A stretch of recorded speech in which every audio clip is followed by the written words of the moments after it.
السلام علیکم۔ میڈیسن کی دنیا میں خوش آمدید۔ میں ہوں فارماسسٹ امین شاہ۔ ویورز، آج کی ویڈیو میں ہم ریویو کریں گے گائنوڈکٹرین ویجائنل کریم کے بارے میں، جس کا جینرک نیم ہے مائکونازول نائٹریٹ۔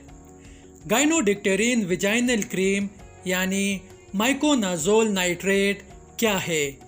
یہ کن کن بیماریوں کے علاج میں استعمال ہوتی ہے؟ یہ کس طرح اپنا اثر دکھاتی ہے؟ اس کے فائدے کون کون سے ہیں؟ نقصانات کون کون سے ہیں؟ اور اسے استعمال کرنے کا صحیح طریقہ کون سا ہے؟ یہ سب ہم آپ کو آج کی ویڈیو میں آسان الفاظ میں سمجھائیں گے۔ آگے بڑھنے سے پہلے نئے آنے والے دوستوں سے گزارش ہے کہ ہمارے چینل میڈیسن کی دنیا کو ضرور سبسکرائب کریں، ویڈیو کو لائک کریں تاکہ میڈیسنز کے بارے میں، مختلف بیماریوں کے بارے میں ہماری مفید اور معلوماتی ویڈیوز آپ تک بروقت پہنچتی رہے۔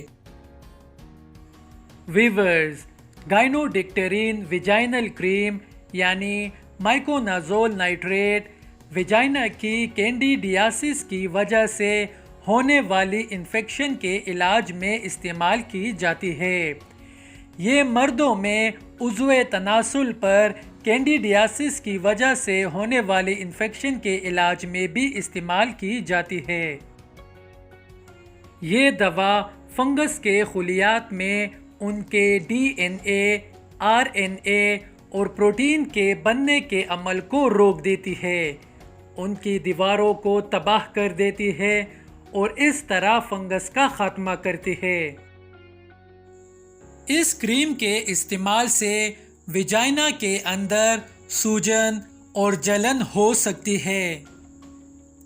اس دوا کا دیگر ادویات کے ساتھ کوئی قابل ذکر ری ایکشن نہیں ہے۔ جو افراد اس سے الرجک ہو وہ اسے استعمال نہ کریں۔ اس دوا کو دوران حمل احتیاط سے استعمال کریں۔ اس کریم کو رات کے وقت ویجائنا کے اندر لگائیں اور اس کے بعد کم سے کم 1 گھنٹے کے لیے بیڈ سے نہ اتریں۔ مردوں میں عضو تناسل کے متاثرہ حصے پر رات کو سوتے وقت لگائیں۔